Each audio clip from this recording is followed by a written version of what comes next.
The Yas Marina Circuit in Abu Dhabi is no stranger to motorsport memories. At the heart of those memories are usually the big names like Lewis Hamilton, Max Verstappen, and Sebastian Vettel. But now, a new type of race, without humans behind the wheel, is about to take place at Yas Marina. Autonomous vehicles will hit the track on April 27th, and the Abu Dhabi Autonomous Racing League, also known as A2RL, will leave its mark on motorsport history. I'm your host, Cody Combs, and in this Business Extra podcast, we'll take a closer look at the upcoming and unconventional autonomous race, and we'll learn more about the autonomous technology behind it, and how it could pave the way, pun intended, for the future of transportation and artificial intelligence.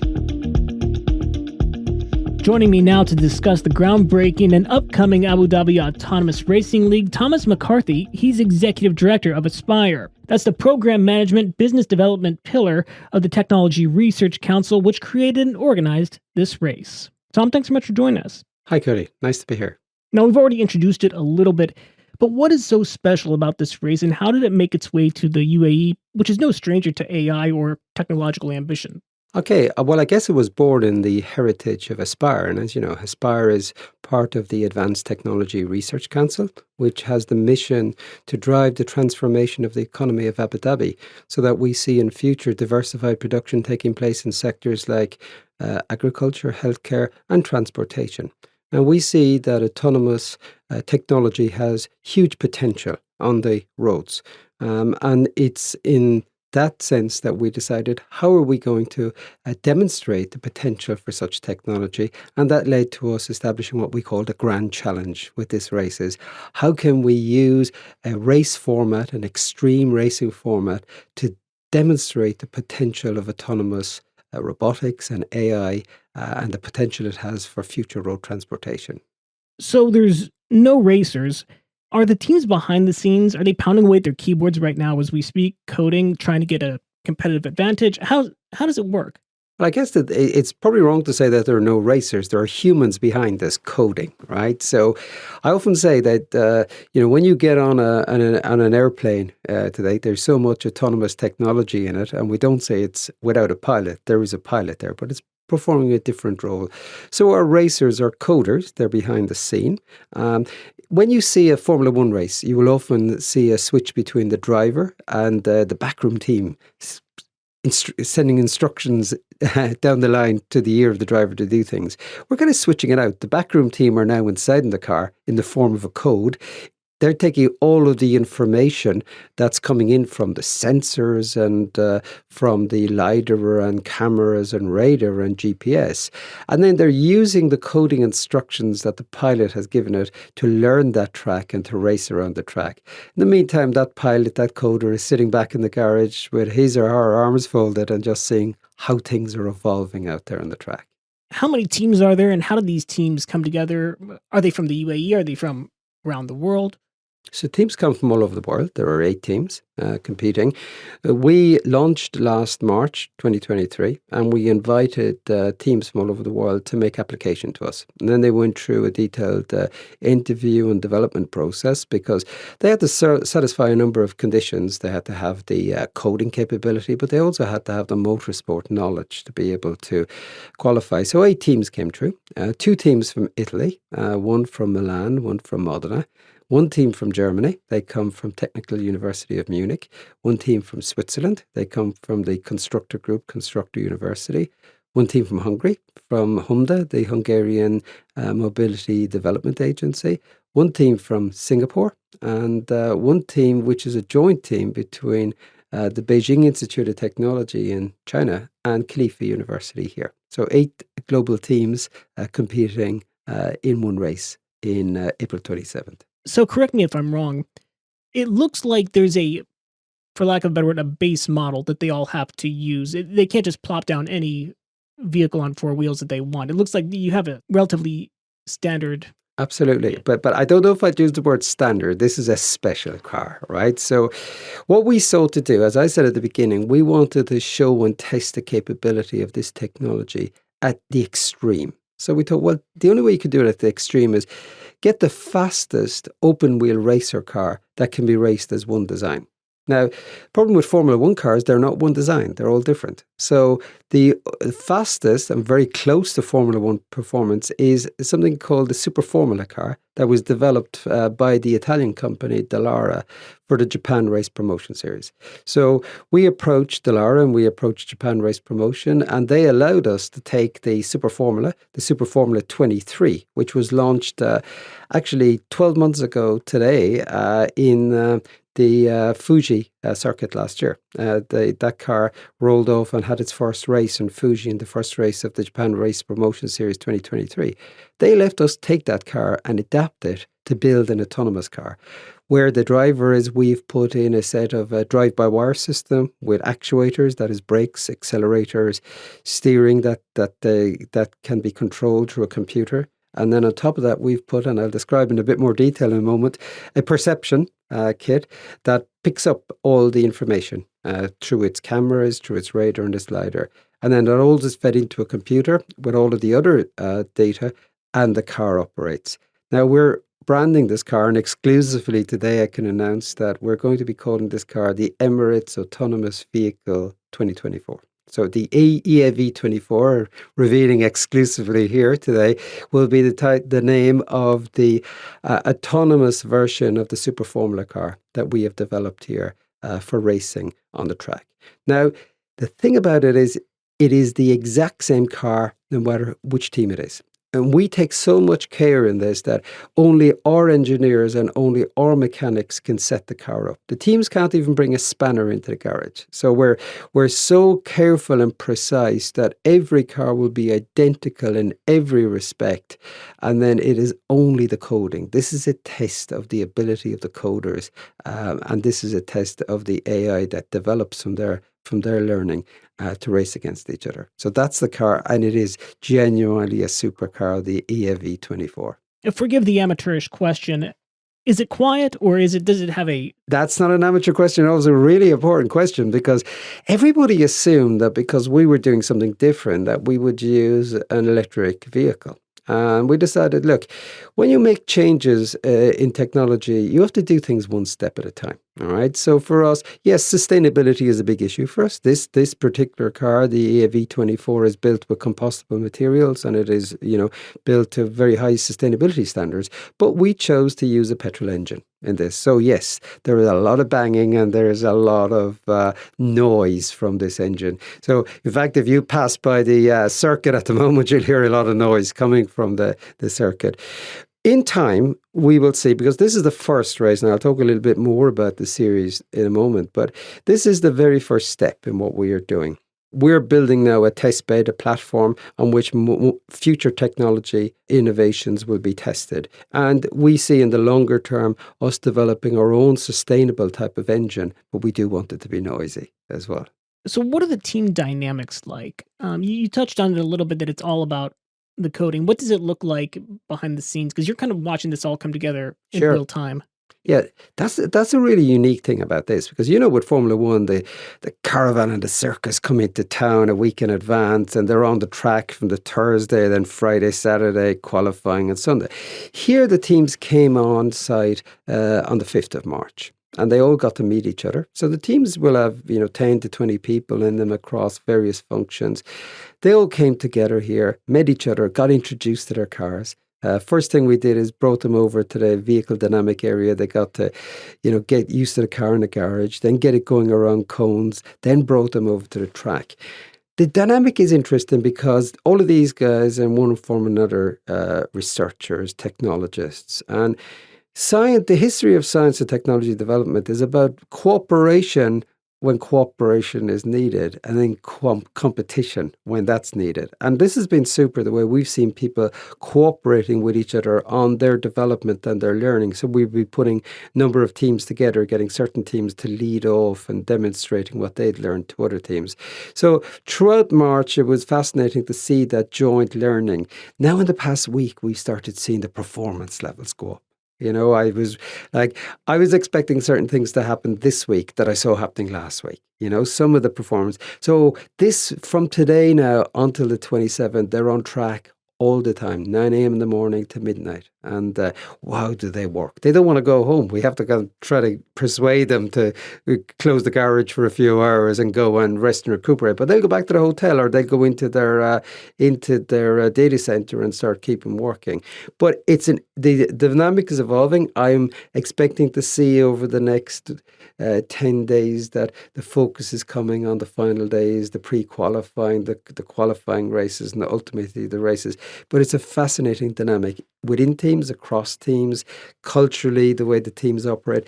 But I think this points to another really big and important point, and that is the human role in the coding. Because people say to me, isn't this just going to be machine learning and then it's going to be the same and everybody's going to be the same? And that couldn't be further from the truth, because the programming involves a number of elements. It involved one particularly important element we call the planning module. And the planning module is the module that helps you, is the instructions about how to race, what to do when you see an opportunity to pass out, whether to be risk-taking or risk-avoiding. And depending on the personality of the coder, the code that's put in there, and therefore the behavior of the car, will be different. So we see already the personalities across the teams being quite different. So therefore we're expecting that to be reflected in the coding and therefore the performance of the car. Not unlike Formula One, where you get different personalities on the track. Well, speaking of Formula One, I'm just curious, have any of these professional motorsport athletes weighed in on this? Have they taken a look at what you're doing and made any comments? Because, ultimately, I don't think their jobs are at risk. They are amazing at what they do, and the human element is very important, but they've got to be a little bit amazed by this. Sure. And the first thing is, there is nowhere we see ourselves as seeking to move away the human driving the car. That gladiatorial element is something that we love ourselves, so we love this. This is about enhancing a different experience. Great question about the human element. So we, in terms of developing the prototype, and I have to say our colleagues in the Advanced Robotics Research Centre in TII were just amazing what they helped to do. Remember, to transform the Super Formula car into the Emirates Autonomous Vehicle 24 took such ingenuity and commitment, and our colleagues in TII did that. And one of the things that they did as well is to actually use a human-driven version of the car to shakedown. And we've put in some pretty good drivers into that. And we've the former Red Bull driver, Formula One driver, Danny Kvyat, has been driving. And just to give everybody, a feeling of a driver against autonomy, on the day of the race, I can announce that our colleagues in TII are going to do a special demonstration of man versus machine. So Danny Kvyat is going to come in and drive a car against TII's car, and you're going to see. They're going to reveal everything they're going to do, but there is some amazing stuff I know they can do. So we're going to have the first man versus machine live event in between the final races on the Saturday the 27th. Who do you think is going to win that? Look, I think we've got to be realistic here and understand that we're going these things one step at a time, right? And so I know from the track times that have been in that the human is still, I know what Danny has already posted. I know what the best can post. There is a gap, but the gap is getting smaller, which is crazy. But you got to understand that there's one thing that a brilliant driver like Danny Kvyat has, and it's what I call body sensitivity. You're sitting inches from the ground, and there's certain things you can feel that, as of now, we haven't been able to code that in. The AI isn't still learning that particular part, and that gives a certain advantage in performance. And in fact, Danny was superb for us in setting up the AV24, because his driving of the human version of the car and the feedback he gave us was super to actually develop the actual final spec of the car. So yeah, it has a bit to go, but I have been stunned by how quickly the gap has been narrowing, and I'm really looking forward to the 27th and seeing how close it can actually get to Danny. As for the autonomous vehicles, and when that race gets underway, I have to ask, part of the intrigue of a lot of these races is, how close they are together, how fast they're going, and the fact that, not to be morbid, but they might crash. That could happen. There's always that in the air. Will these autonomous vehicles crash? Just like Formula One, there is a huge unknown in motorsport. So there are crashes in Formula One. there can be clashes in autonomous racing. Have cars crashed in practice? Yes, of course they have. Right. And just to give a sense of what you'll see, when you go to the Formula One race, you see the big races often tends to be the qualifying races beforehand, where they're going out doing speed trials to get their place on the grid, to get their final place in the grid. And you will see that as part of our final races, where the teams have to put in the speed runs. But what you will also see for the very first time, an attempt to have 4 autonomous cars on the track together at the same time. There's never been more than 2 autonomous cars together on a track before. So we want to push to that next level. And of course, with that comes the risk that there will be crash, because the big thing, of course, when cars on a track together is one car tries to pass out another. And that's a very complicated move. So, that's the last race. That's where the thrills and spills are there. But I guess one of the things I often like to emphasize is that while we're doing this in a sporting and entertainment platform, our really driving motivation goes back to what the mission of ATRC is, that we are here to bring about transformation of the economy. So we see autonomous robotics and AI as being part of the cars you and I drive in the future. We don't see the future as being driverless. Everybody keeps promising that everything will be driverless by 23 or 25. And we think that's the wrong way to approach things. We believe that there's a huge potential that autonomous technologies have to improve road safety. There are millions of accidents every year. There are millions of people killed on roads throughout the world. The focus has been on what's called secondary safety. In other words, what happens after the crash. We want to bring the focus back to primary safety. We want to improve driving so that crashes don't happen. And we believe that can happen if you and I are prepared to accept a co-pilot that is autonomous. So by mounting these races, we do 2 things. We push the capabilities of the technology, and we also include in the general public. And to get the general public having a real feel, we have developed an app that we will be releasing prior to the race. And we've developed a VR experience that's way more advanced than anything that the industry has out there, including what Apple are announcing as a mock-up recently. But you'll be able to put on a headset and have a VR experience from anywhere in the world, and you can jump into any one of those cars. So while there won't be a human in that car, you can, through the VR headset, be in any one of the cars. Our VR app is so good. You got this, you're floating over the track, you're looking at the cars racing, and you can then choose to be in any one of those cars, and you will have I would advise to be sitting down when it is, because I was doing it the other day, and you could actually feel the G-forces. When the car is going around the side, you could feel, and when the car brakes, you kind of felt yourself going forward. It's an amazing experience. And we're doing that so that people can feel what it's like to be in there. They're not just looking at it on a TV screen. Sure, we're broadcasting through the YouTube channels and through Stage and through the Motorsport Network, but we want people to feel what it's like to be in the car. You can come along to the track. You can actually have that VR experience at the track as well. We have the tickets are selling out. We're giving everybody the tickets free this year, but the demand for tickets is enormous. And as well as seeing what the future of road transportation can be, I think you can get a wonderful afternoon's entertainment and immersive experience. But I guess I can't overemphasize, we're doing this because we would like people to look back in 10 years from now and say the roads are safer throughout the world because of what was started by A2RL. And what's been started by A2RL this month is motor racing. We will be announcing our next step, which will be drone racing. And we're going to race across many platforms autonomously. And we will be announcing the details of our first drone race after the event on the 27th.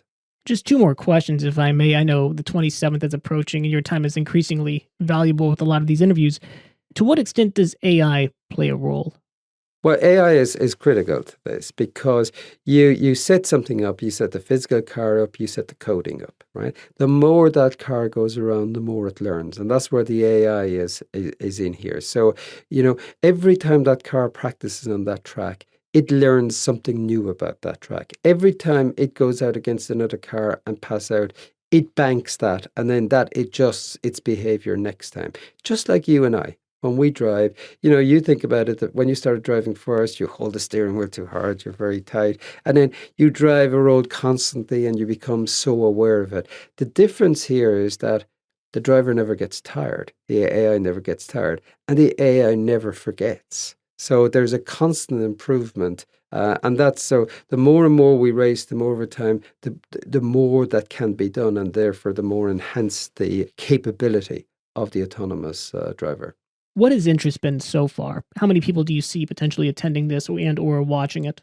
We have 10,000 spots available on the track here. And I can tell you that I really encourage people to register, because just looked at registrations before I came in here, and they are filling up fast. And I would certainly encourage people to get on as soon as possible. I would also encourage people at the malls. We're going to be doing lots of activations, so they'll see some of the stuff that we're doing.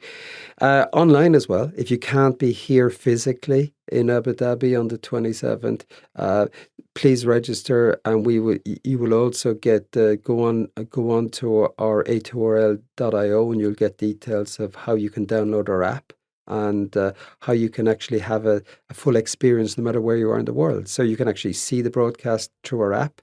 We are developing features in our app that you're going to be able to go into a ghost car and actually race against the cars. Or, as I say, you can, if you've got your VR goggles, you can actually get into one of the cars and race yourself. So there's a lot for everyone, both physically on the track on the day, but also online. The experience is rich again. Thomas McCarthy, Executive Director of Aspire, thanks so much for joining us on this edition of Business Extra. Thank you, Cody. That's it for this episode. Thanks so much for listening. Please remember to follow us wherever you get your podcasting content so you can receive all of our episodes as soon as they come out. This episode was produced by Doa Fareed and Arthur Edison. I'm your host, Cody Combs.